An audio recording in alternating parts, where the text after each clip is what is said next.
صدیوں کی صداؤں میں متانت اور وقار سے استادہ در و دیوار، دریچے، طاق، چھت، فرش، ترابے، مستسیں، مخروطے، مدللے، قوسیں، کلمے، یہ سب انسانوں نے تعمیر کیے تھے یا جنوں نے؟ ایک ایک سنگ، ایک ایک آہن، ایک ایک چوب، ہر نقش، ذرہ، زاویہ اپنے اپنے حال احوال کی الگ الگ کتھا لیے پڑا ہے۔ وہاں ایک عجیب سی مہک بسی ہوئی تھی جسے ناک نہیں، روح نے محسوس کیا تھا، جسے کوئی نام یا پہچان نہیں دی جا سکتی تھی۔ مجھے دنیا میں مختلف مقامات پر اللہ کے نبیوں، پیغمبروں، ولیوں، کتبوں، کلندروں، درویشوں کے دروں کی خاک پوسی کے مواقع نصیب ہوئے۔ ہر ہستی کے مزار کی اپنی ایک الگ ہی خوشبو پائی، مگر ایسی انوکھی سی مہک میرے لیے ایک جداگانہ تجربہ تھی۔ عود خالص کو اگر کچی کستوری اور برگ ہنا کے عطر میں کسی ڈھنگ سے ہم آمیز کیا جائے اور جو شکل بنے، یہ شاید ایسی ہی کوئی مہک تھی۔ ہر برگ و گل کی اپنی مخصوص پہچان خوشبو ہوتی ہے، ہلکی، مدھم، تیز، خاموش، دھیمی، لرزہ اور چونکا دینے والی، سلا یا جگا دینے والی، رلا دینے والی، غور و غوص، کچھ سوچنے اور محسوس پر آمادہ کر دینے والی۔ وہی نا، ہر صاحب مزار کی اس کے درجات و مقامات کے مطابق اپنی ایک پہچان خوشبو پھیلی ہوتی ہے۔ ایسی خوشبوؤں کو صرف اور صرف مخصوص لوگ ہی محسوس کر سکتے ہیں۔ یہ خوشبو ان کے مظہر و منزہ و اجسام اور وجود سے ظہور پذیر ہوتی ہے، ان کے قبور کے ارد گرد کی مٹی میں اکسیر ہوتی ہے، یہاں تک کہ وہاں سے گزرنے والی ہوائیں بھی عطر بیز ہوتی ہیں۔ ان کے قدموں میں بیٹھ کر لبوں کی چھتریوں اور سینے کی کابکوں سے اڑنے والی دواؤں کے برکبی کبوتر عرش پتے بن جاتے ہیں۔ ان کے آستانوں پر ہوائے عطر بہت تھم تھم کر چلتی ہے۔ وقت بڑے وقار سے قطرہ قطرہ ہو کر گزرتا ہے۔ یہاں ظاہری انتظام بندوں وقت کے ہاتھوں سیاہی آہنوسی بھاری دروازے نے واہ ہونے میں خاصی ہچکچاہٹ کا مظاہرہ کیا تھا۔ بھاری پرانی چیزیں بشمول انسان ہلنے جلنے میں خاصے خسیس ہوتے ہیں۔ دروازہ کیا کھلا، میرے لیے ایک جہان حیرت کا در کھلتا ہے۔ غلام گردش کی مانند ایک طویل نیچی چھت والا حجرہ نما کمرہ، اسی مناسبت سے بہت لمبی سی سنگی قبر جس کی مخدوشی اور خستگی لپک لپک کر انگنت صدیوں، زمانوں کے عروج و زوال، زیست کی بے ثباتی اور مرگ کی بالادستی کی دہائی دے رہی تھی۔ خاموشیاں اور دہائیاں دے رہی تھیں کہ انسان اعلیٰ ادنا، آقا ہو یا غلام، شہنشاہ ہو یا درویش، ہر ایک نے ایک دن اسی طرح رزق خاک ہونا ہے۔ لیکن اللہ کے برگزیدہ انسانوں میں کچھ ایسے بھی ہوتے ہیں جو عام انسانوں کی طرح مٹی سے مٹی نہیں ہوتے، بلکہ آسودہ مراکد ہوتے ہیں۔ ایسے عالی مرتبت انسانوں کی پہچان ہی الگ ہوتی ہے۔ ان کی لہدیں سانس لیتی ہیں، ذکر سے لبالب دلوں کی مانند بھڑکتی ہیں۔ ان کے پرسوز قلوب کی سوزش محسوس کی جا سکتی ہے۔ ایسی جاوید جگہوں کی مہک ہی الگ اور رنگ ہی جدا ہوتا ہے۔ صبح و شام، رات دن کا کوئی پہر ایسا نہیں جب وہاں کوئی فرقان حمید کی تلاوت اور ذکر و اذکار نہ ہوتا ہو۔ رجال ظاہر و غائب قطار در قطار تسبیح و تحلیل میں مشغول ہوتے ہیں۔ ان عنبری مقامات پر ہر لحظہ، ہر لمحہ مالک کی رحمتوں، برکتوں اور تجلیات کا نزول ہوتا رہتا ہے۔ اللہ کے نور کی تبانیوں اور جلوہ افروزیوں سے مقامات مرکد و منازل منور رہتے ہیں۔ چراغ، دیے، شمع، کندیلیں روشن و رخشندہ رہتے ہیں۔ آندھیاں چلیں، طوفان آئیں، بھونچالوں، سیلاب اور عرضی سماوی آفات ٹوٹیں، انقلاب برپا ہوں، حکومتیں تبدیل ہوں، یہاں کے موسم نہیں بدلتے، ادھر کے معمولات میں منہ برابر فرق نہیں پڑتا۔ یہاں سکون ہی سکون، طمانینت ہی طمانینت، بہشت ہی بہشت کا ماحول و موقع ہوتا ہے۔ مگر کچھ مزارات و مقامات ایسے بھی دیکھنے میں آئے جہاں یہ سب چیزوں کا اشیر بھی نظر نہ آیا، خوشبو، دیا، پھول، نہ پتی، عدل تانے کی کوئی چادر غلاف تک دکھائی نہ دیا۔ ایک عجیب سی ویرانی، اداسی دکھائی دی۔ وقت ٹھہرا ہوا نہیں بلکہ خودکشی سے حرام موت مرا ہوا محسوس ہوا۔ ایسی صورت میں 2 باتیں سمجھ میں آئیں۔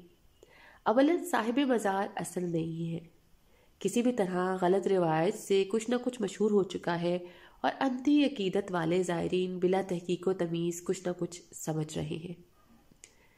دوم صاحب مرکز ہے تو اصلی، مگر کسی بھی وجہ سے ان کے مراتب و مقام میں کوئی سکم واقع ہو گیا، وہ کسی تعزیر و گرفت میں ہے۔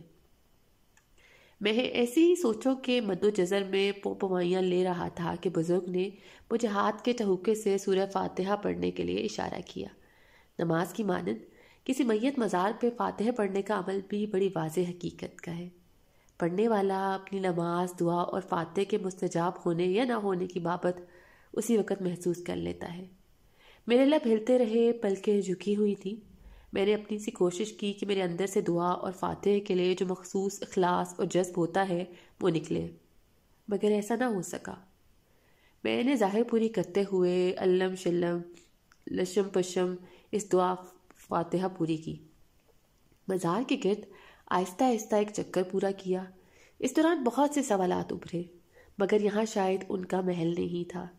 دانتوں تلے اپنی لتری دبائے میں بزرگ بابا کے پیچھے پیچھے الٹے پاؤں باہر نکل آیا۔ جائے نماز کے تھڑے پہ لکڑی کے طباق میں پھل پڑے دکھائی دیے۔ بزرگ بابا کے عقیدت مند اور اس کے مترجم نے، جس نے ہمارے درمیان گفتگو کی گنجائش نکالی تھی، آگے بڑھ کر ہمیں چبوترے پہ بٹھایا۔ سیب، سنگترے، انگور، پتہ نہیں کیا کچھ تھا۔ میں نے ایک سوال داغنے کی اپنی اندر جرت پیدا کرتے ہوئے پوچھا، بزرگ بابا، شاید میرے سوال میں کچھ معقولیت نہ ہو، تاہم اجازت ہو تو میں کچھ پوچھوں؟ انہوں نے میری جانب مشفقانہ نظروں سے دیکھتے ہوئے کہا، ضرور پوچھو، اگر میرے علم میں کچھ ہوا تو میں بخوشی جواب دینا پسند کروں گا۔ میں نے ایک معصوم سی ساتھ کے لیے پھر اپنے سوال کی نوعیت پر غور کیا۔ ایمانداری سے مجھے محسوس ہوا کہ میرا سوال ہر لحاظ سے بچکانہ سا ہے۔ جواب دینے والا علمی طور پہ خواہ کیسی ہی سکا حیثیت کا مالک کیوں نہ ہو، وہ اس کا جواب حتمی طور پر نہ دے سکتا۔ قرآن و حدیث کا سہارا لے گا یا پھر سینہ بہ سینہ منتقل ہونے والی روایات کو دہرائے گا۔ قرآن حدیث کے علاوہ کوئی روایات سند نہیں بن سکتی۔ شرعی سہو اور اختر و اختراع میں افتراق کا احتمال بہر طور موجود رہتا ہے۔ وہ شاید میری گو مگو سی کیفیت جان گئے اور یکایکی مجھے خاموش پا کر کمال شفقت سے میرا ہاتھ تھام کر میری ہمت بڑھاتے ہوئے بولے، جو بھی دل میں آئے ضرور پوچھو، سوال کرنے کے لیے اور جواب دینے کے لیے ہی ہوتا ہے۔ میں نے اپنا خشک حلق ترک کرتے ہوئے پوچھا، مشفق بابا، کیا واقعی یہ مزارات حابیل اور قابیل علیہ السلام کے ہیں، جو آدم علیہ السلام کی اولین اولاد میں سے تھے، اور ایک بھائی دوسرے سگے بھائی کے ہاتھوں قتل ہو گیا تھا؟ کفن دفن کے طریقے میں ایک کوے نے رہنمائی کی تھی، اور کیا یہ واقعہ اسی جگہ پیش آیا تھا جہاں آج یہ مزار ہے؟ اور اگر ایسا ہی ہے تو ظاہر ہے کہ حضرت آدم علیہ السلام کی بدوباش بھی یہیں کہیں قریب ہی رہی ہوگی۔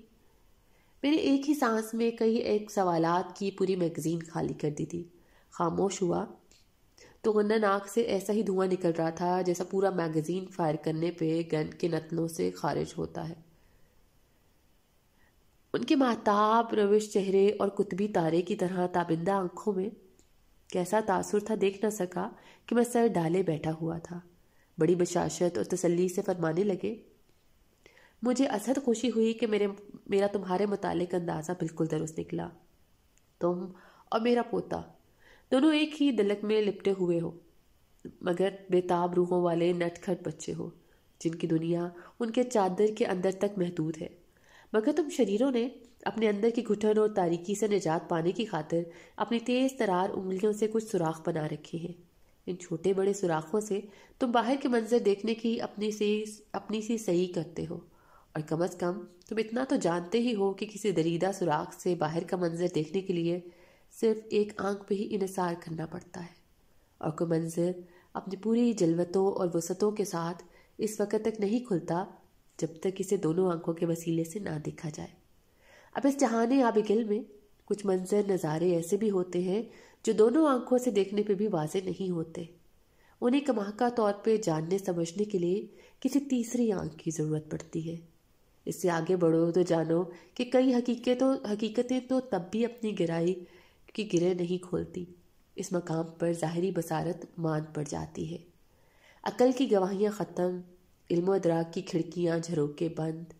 اب جہاں سے کشف، مراقبہ، دھیان اور جذب وغیرہ کی منزلیں شروع ہو جاتی ہیں، تم دونوں بچے بھی دوسرے لوگوں کی طرح دین و دنیا کو دیکھنے کے لیے اپنی ظاہری آنکھ استعمال کرتے ہو، جو صرف مد مقابل کا دھندلا سا عکس دکھاتی ہے۔ اس کے باطن بھیتر تک پہنچ جانا اس کے بس کی بات نہیں۔ اندھیرے میں واضح دیکھنے والی اینکیں، X ray, metal detective, ultrasound, laser gun, کیمرے، گائیڈڈ میزائل وغیرہ اسی نوع کی بہت سی چیزیں اس کی ادنا سی مثالیں ہیں۔ باقی رہی بات کہ واقعی حابیل کابیل کا مزار ہے یا نہیں، سمجھ لو کہ آج تک واقعی یا اصلی جیسے الفاظ کی معنوی لحاظ سے تصدیق یا توثیق نہیں کی جا سکی۔ مسلمان تو محض سنی سنائی، پڑھی پڑھائی، لکھی لکھائی، سینہ بسینہ صدیوں کا سفر کرتی ہوئی باتوں، حکایتوں اور روایتوں پر آمنہ صدقانہ کہتا ہوا چلا آیا ہے۔ ہم ایمان بالغیب پر کاربند لوگ ہیں۔ آخر مان لینے میں حرج ہی کتنا ہے؟ یہاں پہ حضرت علی کرم اللہ وجہہ کی وہ حکایت یاد آتی ہے۔ ایک لادین شخص حاضر ہوا، کہنے لگا، یا علی ابن ابو طالب، میں اللہ کو وحدہ لا شریک نہیں مانتا جبکہ آپ مانتے ہیں۔ اب آپ یہ بتائیے کہ مجھ اور آپ میں کیا فرق ہے؟ کھانا پینا پہننا آپ کے ساتھ بھی لگا ہوا ہے اور میرے ساتھ بھی، میں بھی خوش ہوں، آپ بھی، پھر مجھے آپ کے اللہ کو ماننے یا کلمہ پڑھنے کی کوئی وجہ دکھائی نہیں دیتی۔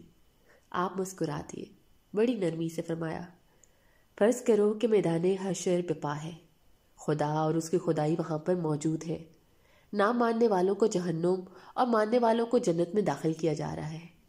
اب تم صرف ہاں اور نہ میں جواب دو کہ وہاں گھاٹے میں کون، تم ہو یا میں؟ وہ بلا تعامل بولا، یقیناً میں گھاٹے میں ہوں کہ اللہ کو نہیں مانتا۔ اب آپ پھر فرمانے لگے، اب فرض کرو بقول تمہارے کہ اللہ کا وجود نہیں، تو پھر کیا صورت ہوئی؟ یعنی کوئی نہ تمہیں نقصان نہ مجھے کوئی گھاٹا؟ وہ بلا تعامل بولا، بالکل درست۔ آپ مسکرائے اور فرمانے لگے، پہلی صورت میں تم گھاٹے میں ہو، دوسری صورت میں ہم دونوں برابر۔ تو کیا یہ نفع کا سودا نہیں کہ ہم مان لیں کہ اللہ وحدہ لا شریک ہے، تاکہ کسی کو بھی نقصان گھاٹے کا احتمال ہی نہ رہے؟ وہ مشرک کی کھلی دلیل سن کر ایمان لے آیا۔ مقصد بیان کرنے کا یہ تھا کہ سوائے موت کے کسی اور امر کے لیے واقعی کا صیغہ کا استعمال کرنا بڑا مشکل ہے۔ موت بھی اسی لیے کہ ظاہری آنکھوں کے سامنے واقعی واقع ہوتی ہے۔ کچھ دیر آنکھیں بند کرنے کے بعد پھر فرمانے لگے، اب ہمارے سامنے صرف ایک ہی سلامتی اور تشفی کا راستہ باقی رہ جاتا ہے کہ ہم ایمان بالغیب کا دامن مضبوطی سے تھام لیں، عقلی دلائل نہ مانگیں، حجت نہ پیش کریں، یعنی جو کچھ اپنے بزرگوں سے سنتے آئے ہیں اس کو درست جانیں۔ شرط صرف یہ ہے، کیا ہمارے اسلاف راہ حق پہ تھے؟ آخر کسی نہ کسی آدمیوں کے گروہ نے یہ مزار تعمیر کیے ہوں گے، انہیں کفنایا دفنایا ہوگا، ان کی اگلی نسل، پھر اس سے اگلی نسل، یہاں تک کہ تم اور مجھ تک کا زمانہ آ لگا۔ اس طرح یہ سلسلہ آگے بھی روز حشر تک جاری و ساری رہے گا۔ یاد رکھو، تسلیم و رضا یعنی حق خیر کی بات کو مان لینا ہی بہتر ہوتا ہے۔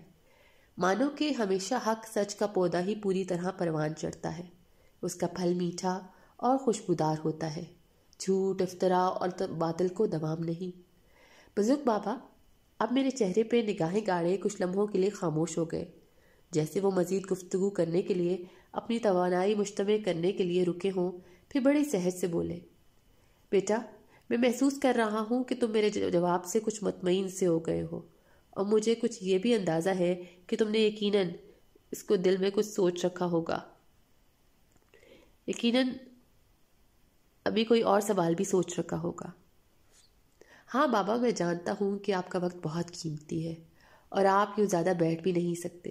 صرف آخری سوال، ان مزارات پہ ایسی اداسی، بے رونقی اور ویرانی سے کیوں ہے؟ میں بے شمار نبیوں، پیغمبروں، ولیوں، کتبوں کے مزارات کی زیارت سے بامشرف ہو چکا ہوں، لیکن ایسی بے سر و سامانی، دھندلاہٹ اور دل کو جکڑنے والی گھٹن کہیں اور نہیں دیکھی۔ یہاں پہنچ کر کچھ انہوں نے ہاتھ کے اشارے سے میری بات کو بیچ میں ہی قطع کر دیا۔ ہر صاحب مزار کا اپنا مزاج اور ماحول ہوتا ہے، پھر اور بھی کچھ محرکات ہوتے ہیں جو ان کے دانستہ یا غیر دانستہ طور پر سرزد ہو جانے والے اعمال یا کسی سہو کا شاخسانہ ہوتے ہیں۔ بہت سی مثالوں میں سے ایک مثال ہاروت ماروت فرشتوں کی دی جا سکتی ہے، شیطان کے بہکاوے میں آ کر جن سے گناہ سرزد ہو گیا، جس کی پاداش میں انہیں قیامت تک کنویں میں الٹا لٹکا دیا گیا۔ انسان روشنی کے لیے دیا تو جلا سکتا ہے، لیکن اس کو جلائے رکھنا، اس کے اجالے سے ظلمت کے اندھیرے دور کرنا تو اس کے بس میں نہیں ہوتا۔ یہ تو اس قادر مطلق کا کام ہے، اور قبر کے اندر کا حال وہی جانتا ہے۔ تمہیں تو تجربہ ہوگا کہ کسی مزار پر پہنچ کر دل قبر کی مانند کھل اٹھتا ہے، کہیں طبیعت ملول ہو جاتی ہے اور کہیں رونے، آہو بکا، سینہ کوبی کرنے کو جی چاہتا ہے، کہیں تو ہونٹوں پہ چپ کی مہر ٹھک جاتی ہے، دماغ معاف ہو جاتا ہے، کہیں پہنچتے ہی صاحب مزار کا تصرف حاصل ہو جاتا ہے، اور کہیں ساری عمر کی حاضریوں سے کچھ ہاتھ نہیں لگتا۔ لیکن بیٹا، ہمیں ان باتوں کی طرف دھیان نہیں دینا چاہیے۔ فاتحہ شریف دعا ہوتی ہے، ہمارا کام یہی ہے کہ ہم ان کے درجات کی بلندی کے لیے دعا مانگیں۔ آخر میں وہ نشست کو سمیٹنے کی غائز سے فرمانے لگے، میرا خیال ہے کہ اب تمہارے سوال ختم ہو چکے ہیں۔ میں نہیں جانتا کہ تمہارا اگلا سیر و سیاحت کا پروگرام کیا ہے۔ اگر وقت ہو تو جب تک چاہو مجھ عاجز کو شرف میزبانی بخشو۔ نبیل یمانی کے ساتھ اس کے شیطانی چرخے پہ خوب گھومو پھرو، ایک دوسرے کی رفاقت میں تم دونوں کا وقت خوب گزرے گا، اور مجھے یہ بھی یقین ہے کہ صرف تم ہی اس کی سوچوں اور خیالات میں کچھ مثبت تبدیلی لا سکتے ہو۔ یہ آپ اتنے وثوق سے کیسے کہہ سکتے ہیں؟ میں تو خود بڑا بگڑا ہوا افلاطون ہوں، میری تو اپنی کوئی عقل سیدھی نہیں۔